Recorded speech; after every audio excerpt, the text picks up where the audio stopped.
o tu sexo, ¿pa' qué hablar de eso? Y ni de dónde vengas.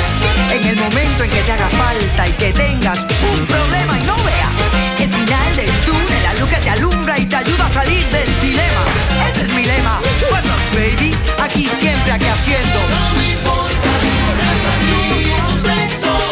Si tú estás triste y acongojado, en derechito a caso cerrado. Ay. No me importa ni tu raza ni tu sexo. En caso cerrado, problema arreglado.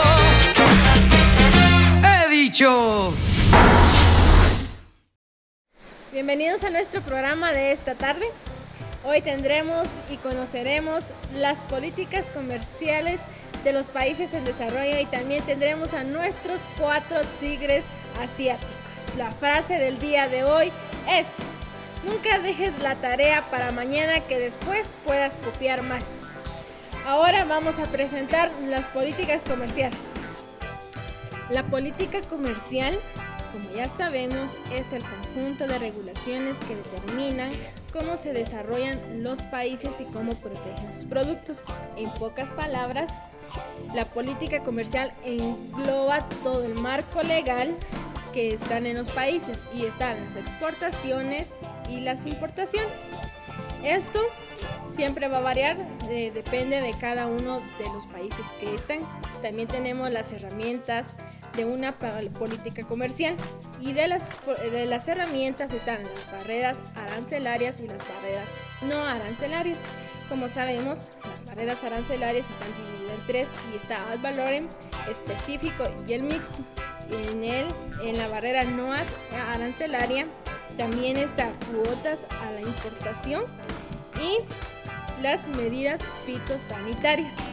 Las herramientas de una política comercial están el acuerdo de libre comercio, la unión aduanera, que están dentro de los países y que cada uno ha ido conformando cómo se ha desarrollado su país. El modelo de la industrialización de los países desarrollados ha iniciado tras la Segunda Guerra Mundial, ya que estos países querían ser independientes y querían que sus industrias fueran extendidas y que estas industrias tuvieran un gran avance. Como sabemos, los países desarrollados son Estados Unidos, Europa y Japón. Para estos países pensaban que su industria tenía que ser muy competitiva y tenían que ser autosuficientes. Estos países trabajan una renta per cápita. Sabemos que una renta per cápita es la renta nacional dividida dentro de los habitantes de una nación. Esta es la renta per cápita. Les cuento que dentro de los países desarrollados, la renta per cápita para cada uno de los habitantes va alrededor de $50,000 a $60,000. Esa es la renta per cápita que estos países tienen. Pero nuestros países que están en desarrollo, lastimosamente, las personas viven más en países pobres, pero en los países en vías de desarrollo como es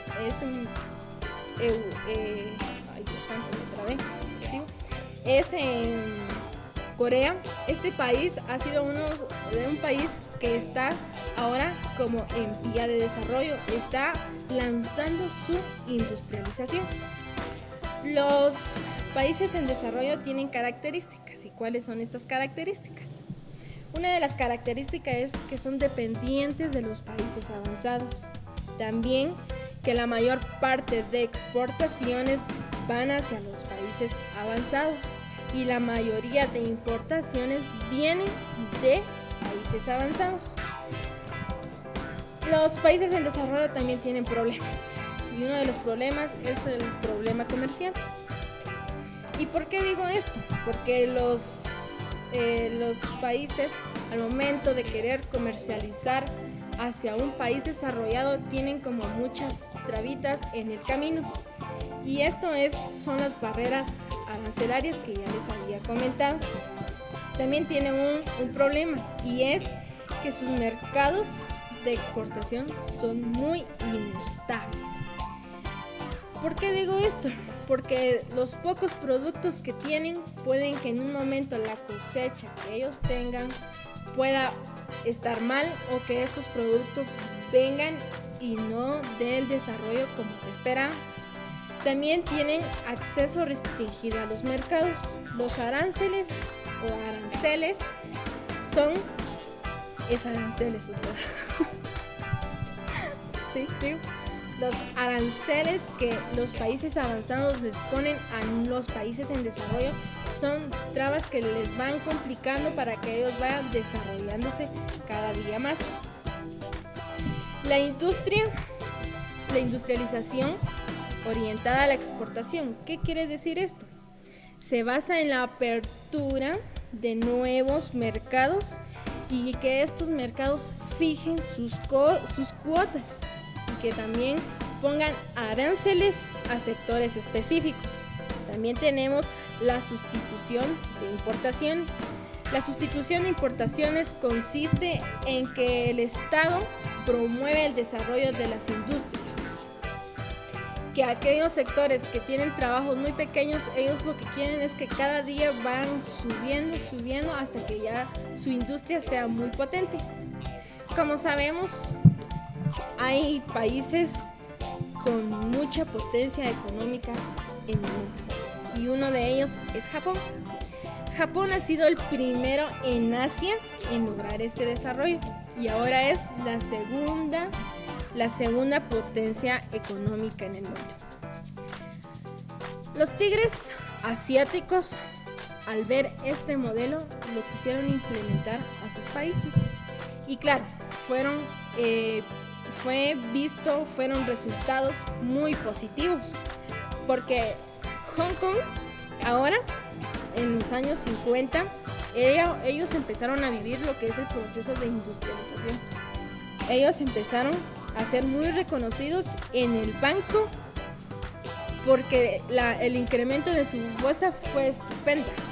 También está Taiwán, que en los años 50 su economía era totalmente agrícola, pero en el año 1962 hizo reformas para impulsar su economía.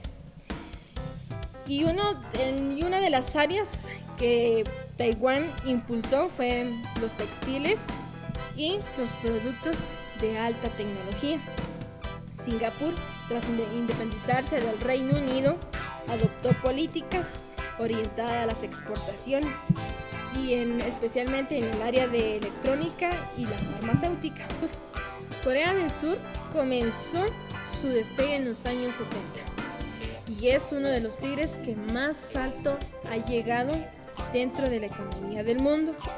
Es muy competitiva en su industria electrónica y la automotriz. Hong Kong es miembro de la OMCD.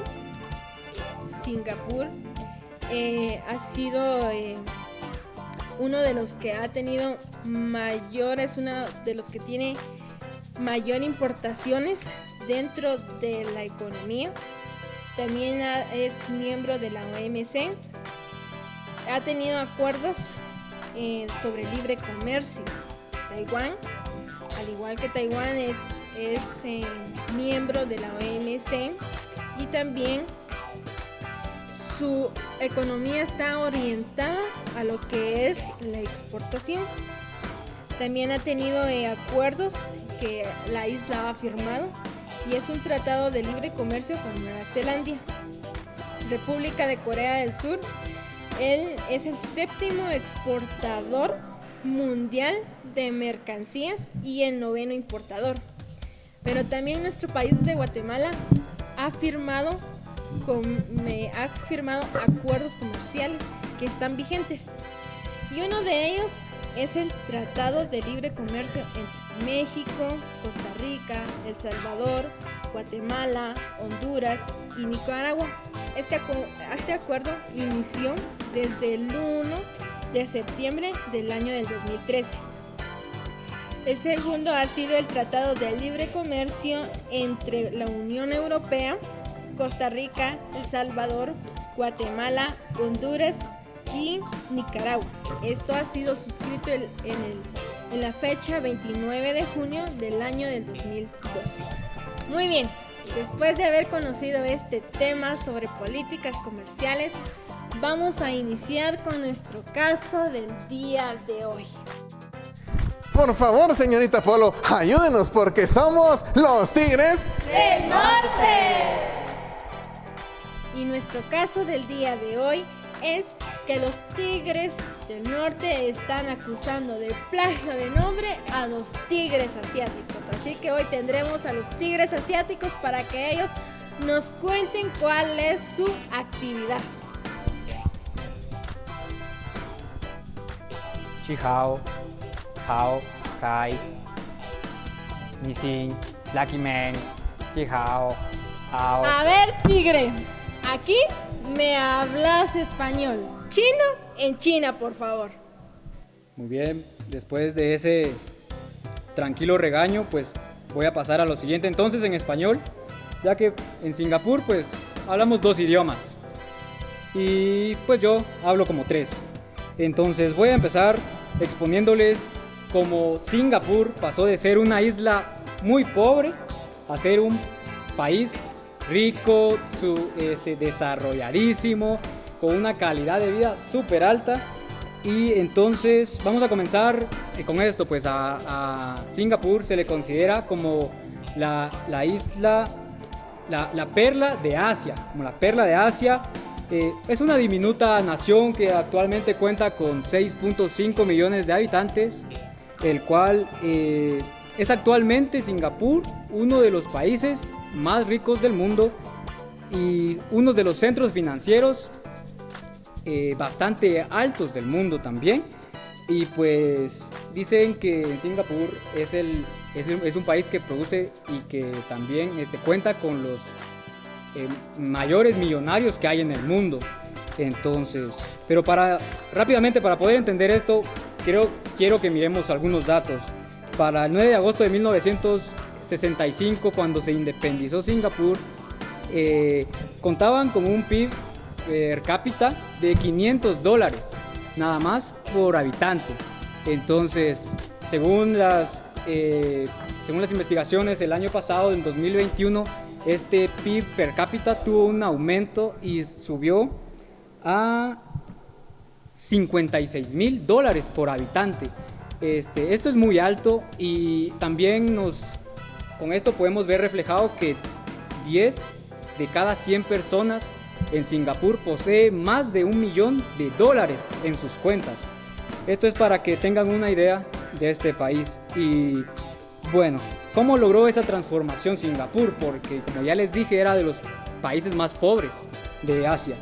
Entonces, primero tenemos que remontarnos al año de 1946, cuando Gran Bretaña viene y decide que Malasia y Singapur se separen, ¿no? Hacer las dos colonias separadas. Bueno, durante este tiempo en Singapur se vivieron conflictos políticos, económicos y sociales, porque en ese tiempo existía una guerra fría, lo cual hacía que los ingleses pues no querían que el Partido Comunista tuviera el poder. Entonces esto generó una guerra fría y un conflicto en Singapur. Para esto nos vamos luego al año de 1955, cuando Singapur logra una independencia parcial. Bueno, después de esto, en mayo de 1959 se celebraron las elecciones legislativas y en estas había un partido político que estaba conformado por jóvenes singapurenses, en el cual en este partido existía un joven llamado Lee Kuan Yew, el cual en ese año fue considerado y ganó las elecciones y fue el primer ministro de Singapur. Entonces, para el 16 de septiembre de 1963, Malasia y Singapur se unifican para formar solo una nación, pero por problemas de conflictos entre ellos raciales, porque eran de diferentes etnias, pues tenían muchos conflictos, muchos problemas, no se llevaban los habitantes entre sí. Entonces mejor Malasia decidió que se separaran para que no aumentara este conflicto. Entonces, para el 9 de agosto de 1965, el primer ministro de Malasia decide expulsar a ambos países, decide que se dividan Y es aquí cuando ese día nace la nueva República de Singapur, que así es como se llama legalmente. Singapur le debe todo, sin duda, todo su crecimiento y desarrollo a Lee Kuan Yew, ya que él pues fue el que ejerció por 30 años en ese gobierno y el que los llevó a ese desarrollo que tienen hoy. Entonces, rápidamente les voy a decir cuáles fueron las principales medidas que tomó este ministro para que hoy Singapur sea de los países, como ya les había mencionado, altamente capaces, con un desarrollo increíble y más ricos del mundo. El primero de ellos fue la instalación del inglés.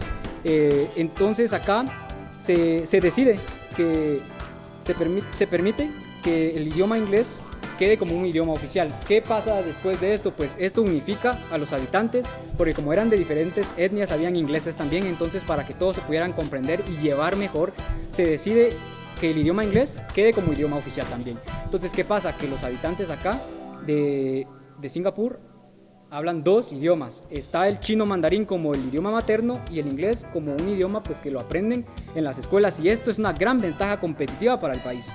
Número 2, un plan de viviendas.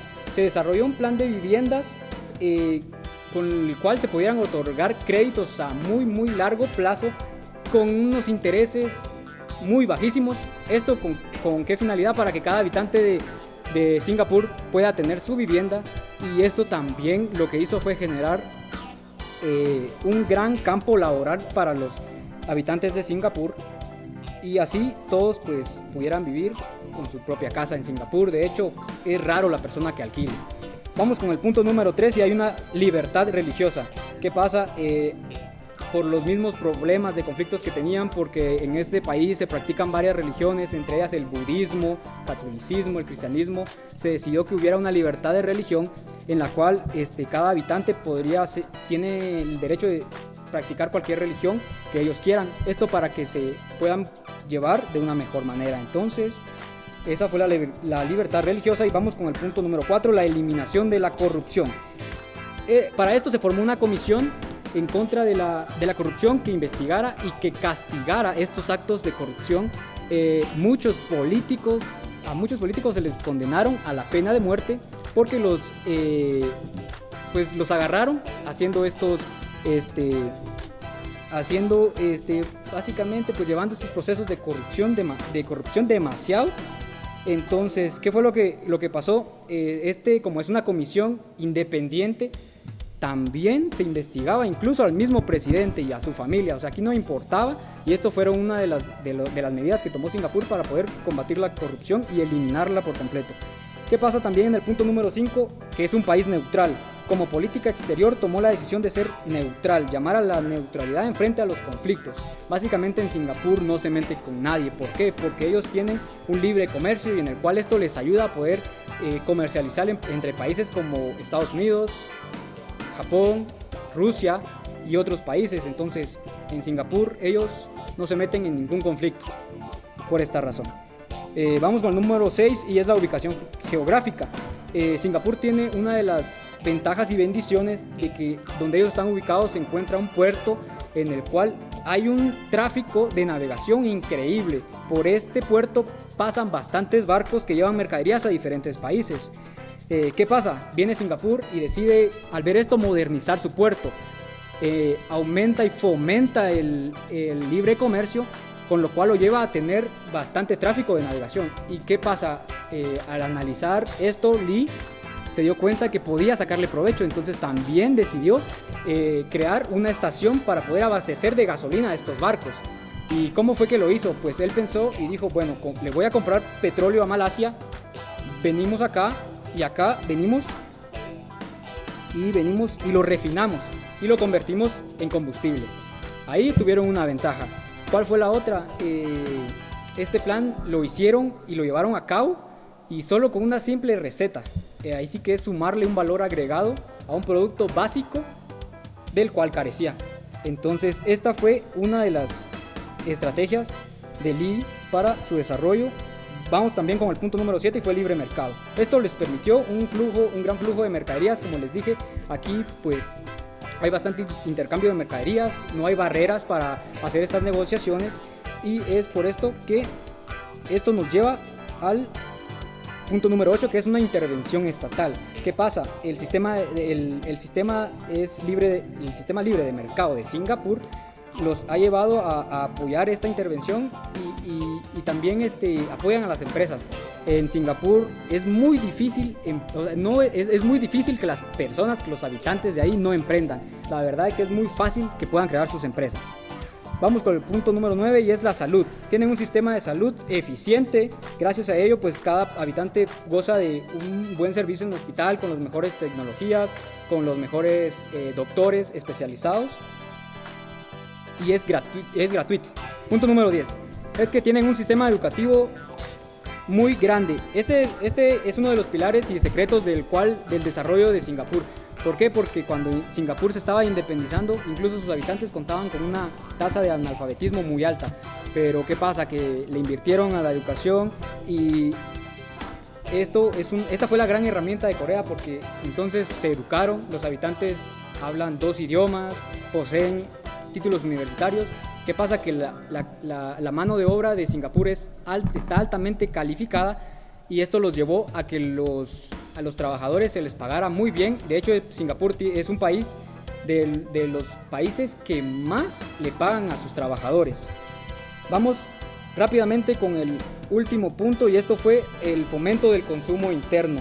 El gobierno envía subsidios por tener un alto superávit. Al final del año ven y bien si tienen un déficit o un superávit en el cual Singapur siempre, ahorita en estos últimos años, ha tenido un superávit, el cual no es solo un superávit donde ellos ganan y ya.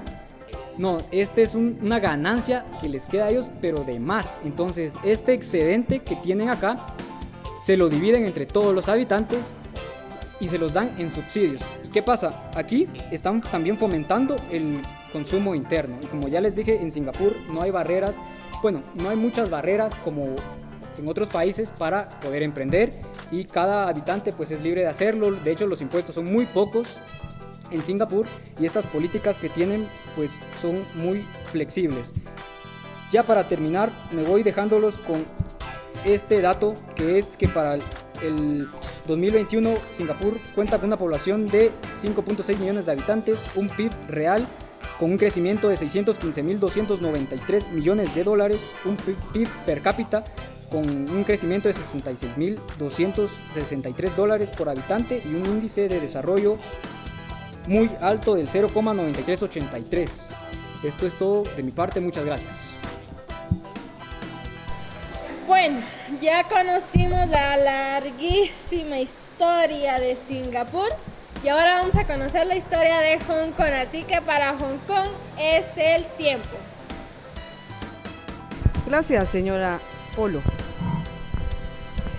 Hong Kong en los años 90 sufría de una crisis económica. Esto debido a que la inflación era muy alta. Emigraban muchas personas de China porque en China había una política en la cual los chinitos no estaban de acuerdo, ¿verdad?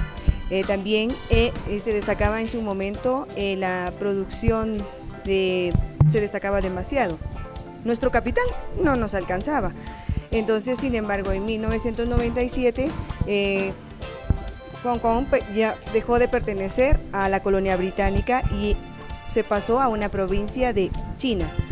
Ustedes dirán, ¿por qué está esa historia de por qué Hong Kong pertenecía a la colonia británica y no a China? Pues ahora les comento.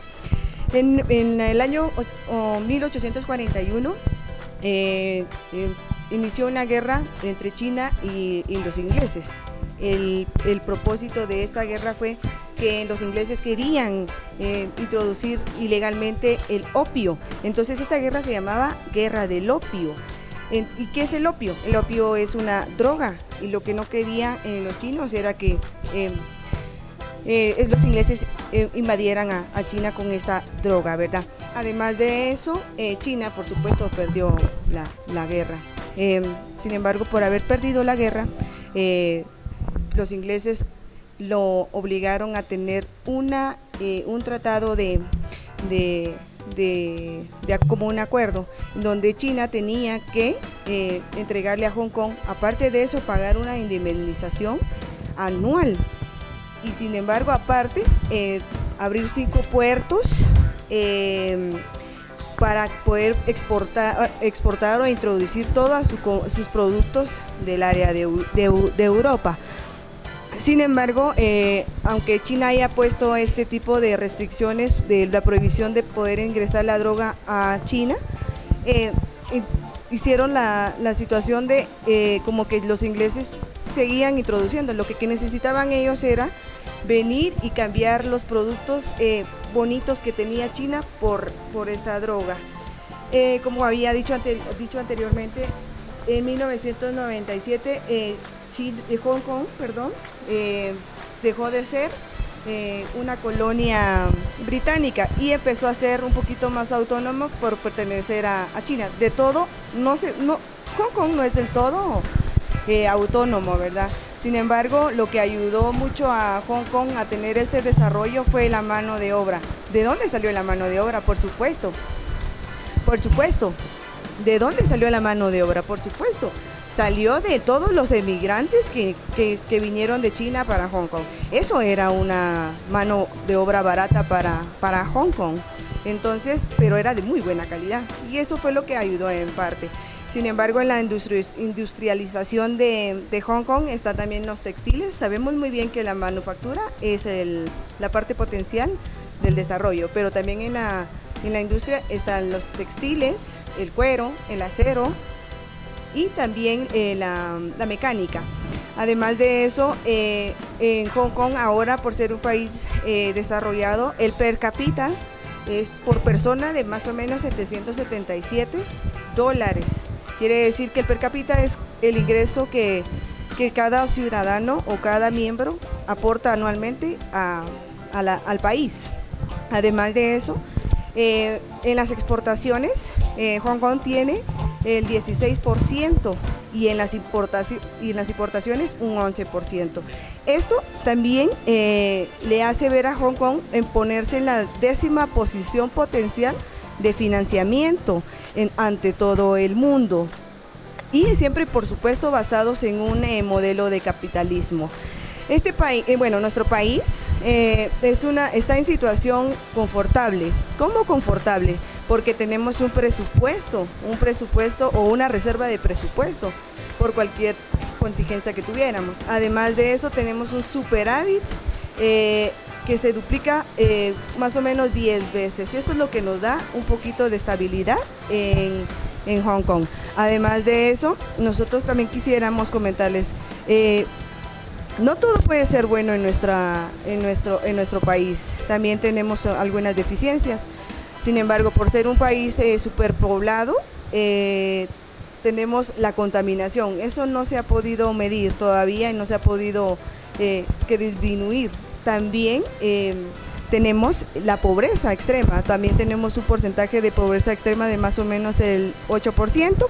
Y el alza porque por ser un país superpoblado tenemos el alza del costo de viviendas. Es algo que no hemos podido controlar. También quisiera platicarles de los acuerdos o las políticas comerciales que hemos tenido. Tenemos la política de libre comercio. Esta fue la que se hizo con China, Hong Kong y el área europea. También tenemos el acuerdo para establecer una asociación económica más estrecha entre China y Hong Kong, y también tenemos ese mismo acuerdo igual con China, Nueva Zelanda y Hong Kong. Además, quisiera comentarles en cuanto a los aranceles. Como somos un país que no tiene el acuerdo de libre comercio, no tenemos el porcentaje de un arancel en Hong Kong es del 0%, y los no arancelarios son mínimos. Eso sería todo por mi parte, doctora Polo. Gracias. Muy bien, hemos escuchado la historia de Hong Kong y ahora escucharemos a Taiwán. Gracias, señorita Laura. Perdón, era señorita Polo. Pero hoy, como tigre, de verdad, vengo a pelear. Vengo a pelear hoy como tigre porque de verdad no me parece que los tigres del norte nos estén aquí amenazando. Pero quiero comentarles algo de Taiwán rapidito. Quiero decirles cómo Taiwán como tal se ha desarrollado como una gran potencia, y por eso es que nos hacen llamar los tigres, el tigre de Taiwán. Quiero contarles que todo sucedió cuando hubo un conflicto interno dentro de nuestro país. Entonces nuestro país se dividió en dos. Se dividieron en comunistas y se dividieron en lo que era un partido nacional. Y esto obligó en un momento a huir al partido nacional a la isla de Taiwán. Hasta la fecha todavía no podemos decir que Taiwán es un país independiente. Tampoco podemos decir que China como tal es un país independiente, porque al final nos estamos peleando entre China y entre Taiwán quién tiene la representatividad como China total. Y ese es un gran problema y hasta la fecha hoy lo estamos viviendo. Pero quiero contarles, de verdad, hoy Taiwán es un tigre y les voy a decir por qué. Porque hoy Taiwán está desarrollando microprocesadores y por eso es que Taiwán hoy en día es un gran líder comercial, porque Taiwán como tal tiene el 70% de ventas a nivel mundial de microchips. Las computadoras que hoy tenemos nosotros a la mano, el 90% se hacen en Taiwán. Pero nos preguntamos, ¿cuáles fueron sus políticas comerciales? Las políticas comerciales que Taiwán desarrolló fueron de tecnología. Al principio Taiwán era agrícola, pero en un momento vino Taiwán y dijo, no, tenemos que invertir en tecnología. Por eso es que más del 25% de los estudiados son ingenieros. Hoy por hoy Taiwán desarrolla su ingeniería. Hoy por hoy Taiwán es líder mundial en lo que es desarrollo de microchip y procesadores. Pero esto se debe al apoyo que le ha dado el gobierno como tal a todos los estudiantes. Entonces, hoy por eso es que su política comercial de Taiwán es de tecnología y de desarrollo, de innovación. Entonces, por eso hoy en resumen les puedo decir que Taiwán es un gran tigre y no voy a dejar que vengan los tigres del norte a venirnos a demandar, porque de verdad nosotros hoy controlamos una gran economía y por eso es que hay guerra hoy. La guerra que se está propagando entre China y entre lo que es Estados Unidos es porque ¿quién controla los microprocesadores? Y esa es la realidad. Esa es la realidad. Entonces, pero podemos hablar de eso más adelante, pero solo hoy como tema podemos decir que Taiwán como tal es un gran tigre. Un gran tigre por su desarrollo tecnológico y de verdad los tigres del norte no van a venir aquí a mandarnos. Así es que gracias señorita Polo, por favor ponga a los tigres ahí en su lugar porque hoy queremos nosotros darnos nuestro lugar. Han sido interesantes las historias de estos países, de estos tigres que nos han contado cómo ha sido la industrialización para ellos. Ahora tendremos el último tigre que es Corea del Sur. Buenas tardes, doctora Polo. Yo soy uno de los 4 tigres, soy Corea del Sur. Corea del Sur inició en los años 70, después de la guerra entre Corea del Norte y Corea del Sur. Esto inició a mejorar la economía de Corea del Sur por medio de lo que es la comunicación y por medio de la exportación, importación del país. Corea del Sur se ha caracterizado de la economía más alta entre los 4 tigres, ya que ha tenido la exportación de varios productos o servicios al mercado, por ejemplo lo que es Samsung, siendo uno de las grandes telefonías a nivel mundial. Pues Samsung ha llegado a competir y ha sido uno de los que está a la par de iPhone, uno de los grandes productos que ha llevado millones a la economía de Corea del Sur. Hablemos como referencia a México, incluso Guatemala es uno de donde los productos o la tecnología ha avanzado con Samsung, no solo en celulares, sino televisores, equipos electrodomésticos. Samsung ha podido ser uno de los grandes que ha liderado la economía de Corea del Sur. Hyundai también es uno de los que se encuentra, también ha sido uno de los que ha destacado en México. Ahí es uno de las empresas que se ha vendido más. La economía de Corea del Sur también ha mejorado por parte de los chaebols, que son los empresarios independientes y que procede de familia. Corea del Sur no solo ha mejorado su economía, sino la educación, incluso los políticos aportan bastante para poder mejorar la economía de Corea del Sur. Por ejemplo, Los presidentes tienen alianzas para buscar emprendimientos y poder aportar a las empresas y desarrollar a los estudiantes por medio de esas grandes empresas. ¿Cómo los hace? A través de apoyarles en buscarles empleo, en poderles apoyar en que estén en el desarrollo de sus conocimientos dentro de esas grandes empresas. Adicional a eso, Corea del Sur se ha caracterizado porque presidentes del país han sido representantes o presidentes de grandes empresas como los de Samsung, Hyundai, LG y varias otras empresas. Por eso se ha caracterizado y ha mejorado su economía, no solo en el sentido de que las ventas han crecido, sino que ha desarrollado a nivel mundial, está en todos los países, es uno de los 4 tigres que ha elevado de la mejor forma su economía. Adicional a eso, hablemos de que Corea del Sur se dividió y eso aportó bastante al crecimiento, pues ellos comentan y mencionan que por parte del crecimiento de su economía ha sido por la cultura política que ellos tienen. Trabajan y manejan mucho la cultura que le llaman Pali Pali, que es una cultura de eficiencia eficaz en respecto a tiempos de la vida cotidiana de los coreanos, y eso hace que sea más eficaz y más eficiente. Aparte de eso, una de las grandes inversiones para los empresarios es invertir en el personal, capacitarlos y poderlos ayudar en mejorar su conocimiento día a día. Buscan trascender en la economía a nivel mundial, y por eso Corea del Sur ha destacado bastante. Eso es la intervención, doctora Polo, gracias. Hemos escuchado ya a todos nuestros tigres, ellos han contado sus historias, cómo ha sido la evolución, y ahora no menos importante vienen los tigres del norte, y así que para ustedes es el tiempo. Pues muchas gracias, señorita. Y entonces, bueno, dejémoslo así, que esos tigres se queden con su nombre y nosotros, los tigres, nos quedamos con el nuestro, los tigres del norte. Adiós. ¡Vamos al norte!